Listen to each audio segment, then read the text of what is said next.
Bene, eccoci insieme anche oggi. In questa puntata parliamo di un progetto di ricerca che viene presentato in questi giorni nel Veneto.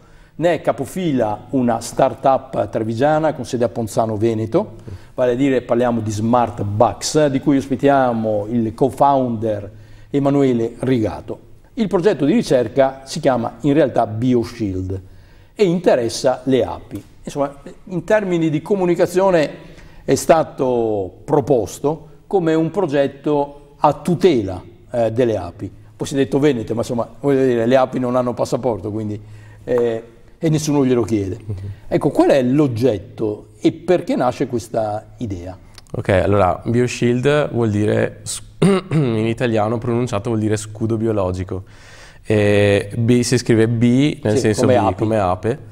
Perché è rivolto alle api. Vuole essere un progetto di ricerca volto a sperimentare delle biomolecole che possono fare da, diciamo appunto, da scudo per le api nei confronti dei loro principali parassiti. La varroa, il nosema è un virus che si chiama virus delle ali deformi, che è appunto un virus abbastanza problematico per cui non esistono trattamenti e che è implicato nella sindrome del collasso delle colonie. E quindi poi ha un impatto abbastanza forte nella scomparsa delle api. Ecco, a proposito, le api sono segnalate come un indicatore biologico importante per la vita, cioè, non mi ricordo più chi diceva che quando non ci saranno più api non ci sarà nemmeno più l'uomo, ma stanno veramente male. Esatto, allora questa frase era associata a Albert Einstein, poi non so se esattamente è stato lui a dirla, però viene spesso riportata come se l'avesse detta lui. E comunque appunto è significativa. è significativa perché le api sono veramente molto importanti, non solo perché sono responsabili dell'impollinazione delle piante, quindi gran parte della produzione agricola, quindi anche in termini economici le api apportano un grandissimo beneficio che non sarebbe sostituibile in altri modi. E seconda cosa, hanno un impatto importantissimo anche per la biodiversità, appunto perché sono in grado di mantenere, far proliferare, quindi tramite l'impollinazione, tutta una serie di piante che sono necessarie appunto per gli equilibri dell'ecosistema. Ma come stanno? Allora, appunto, questo progetto nasce proprio perché c'è un problema diffuso che si sta diffondendo, insomma, da un po' di anni che gli scienziati tentano di capire perché stanno così male, quindi sì, stanno abbastanza male, ci sono luci e ombre su questa cosa, un po' è dovuto all'attività antropica, quindi a fattori come l'utilizzo smoderato, insensato dei pesticidi. Oppure all'inquinamento, per esempio, e tutti questi fattori di stress che magari prima erano molto più bassi rendono le api molto più vulnerabili all'attacco dei loro parassiti e quindi questo ne causa di fatto il collasso di molte colonie, quindi di molti apiari e la scomparsa, la diminuzione della popolazione nazionale e non solo, ma è un problema a livello mondiale appunto delle api. E la cosa è singolare perché invece ho l'impressione che stiano aumentando notevolmente gli amici delle api. Voglio dire, l'apicoltura mi pare un'attività in crescita. C'è tanta gente che si sta avvicinando affascinata dal mondo delle api. Api che invece per altri versi sono messe in crisi, in difficoltà.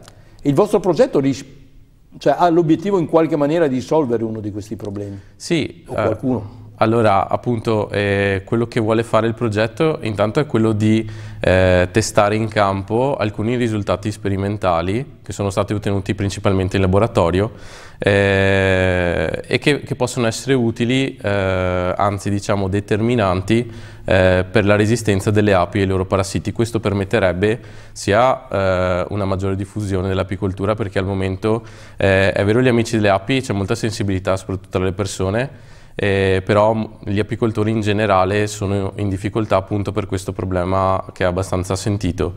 Il progetto vuole mettere a disposizione poi degli apicoltori degli strumenti di tipo diciamo medicale che sono in grado di mantenere la colonia e ripristinare l'equilibrio naturale della colonia. Chi sono i soggetti di questo progetto di cui voi siete capofila come SmartBugs? Allora, noi siamo in collaborazione con l'Università degli Studi di Padova, che si occuperà, diciamo, della parte di ricerca molecolare, l'Istituto Zooprofilattico delle Venezie, che si occupa della parte di ricerca, diciamo, quella più in campo, la raccolta dei campioni e le analisi.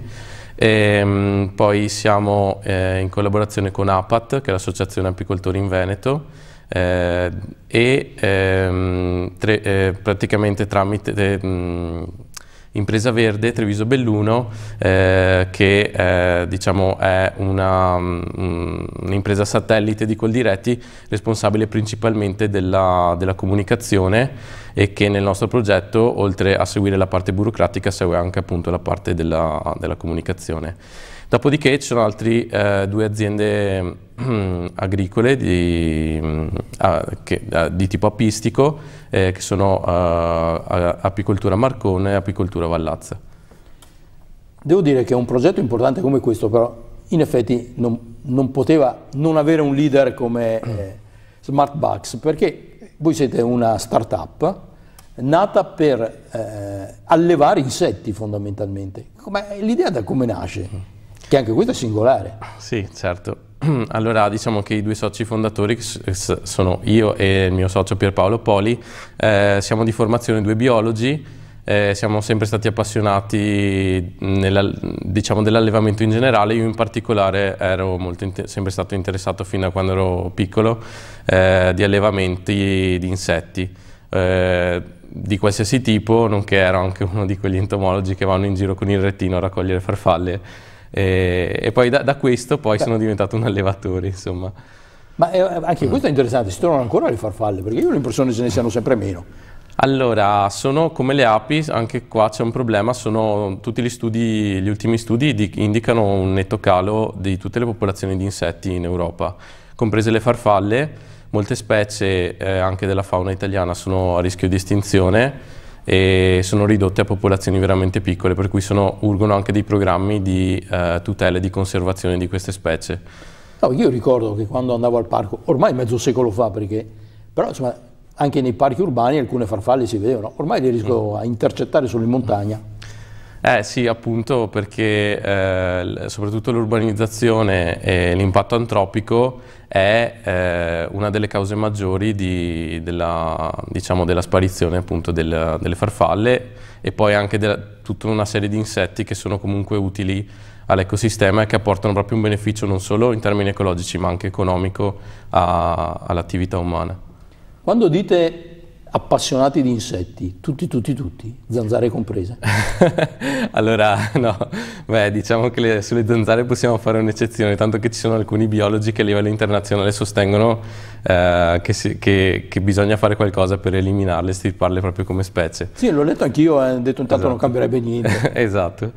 Però sì, stiamo facendo ricerca anche su quello, su alcuni metodi di lotta biologica alle zanzare, alle larve, soprattutto tramite dei vermi nematodi che sono in grado di riprodursi all'interno delle larve e quindi poi di ucciderle senza arrecare danno all'ambiente. Ma zanzare a parte, voi cosa allevate? Quali sono gli insetti che si possono allevare? Praticamente qualsiasi insetto si può allevare virtualmente se si è in grado di controllarne le condizioni. Spesso non è così facile perché si tratta di ricreare le condizioni naturali, quindi a volte si possono adottare alcuni escamotage di tipo tecnico, però a volte alcune specie possono essere proprio impossibili da allevare, e questo rende anche difficile il lavoro di conservazione nel caso di alcune specie che sono protette in via di estinzione.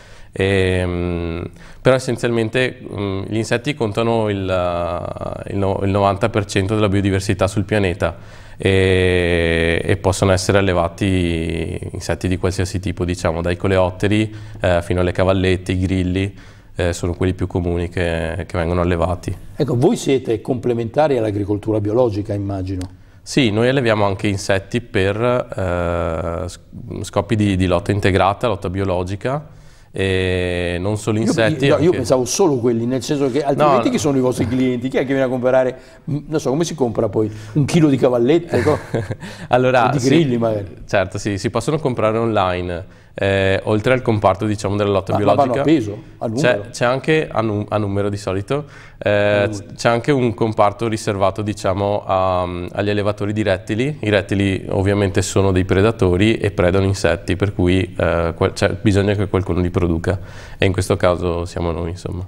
Ma per intenderci, se io sono un cittadino responsabile, in qualche maniera mi accorgo che ad esempio nel mio quartiere non ci sono più farfalle, potrei rivolgermi a voi, lo dico farfalle ma per dire, mi piacerebbe sentire il canto del grillo nel giardino di casa mia e vi ordino 100 grilli, funziona così? È possibile? Allora, in una certa misura potrebbe essere anche così, però diciamo che il lavoro va fatto a monte, nel senso che prima di introdurre l'insetto nell'ambiente in cui non c'è più è necessario modificare l'ambiente in modo tale che sia vantaggioso per l'insetto. Per questo anche nel nostro sito... No, voi siete seri, insomma, io la mia una domanda terra-terra, era per capire come funziona un mercato che è affascinante ma strano. Certo, di solito gli insetti vengono comprati anche per vivere esperienze didattiche educative, per cui noi vendiamo anche proprio dei kit per allevare ed osservare tutto il ciclo biologico, in modo tale da poi da sensibilizzare le persone che, se vorranno attirare magari le farfalle sul proprio balcone, provvederanno a piantare delle piante opportune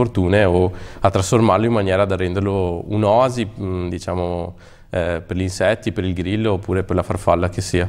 Quindi c'è un mercato, però. Sì. Devo dire, un'idea singolare la vostra, fra l'altro, insomma, ci siete da un paio di anni? Beh, diciamo sono 4 anni ormai, comunque allora, sì. Allora vuol dire che c'è un mercato dell'insetto. Dell'insetto, esatto. E quelli più richiesti?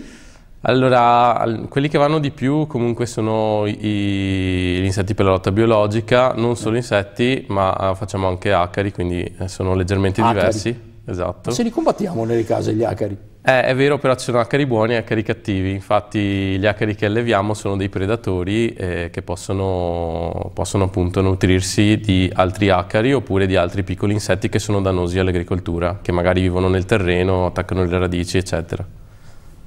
Grazie. Prego.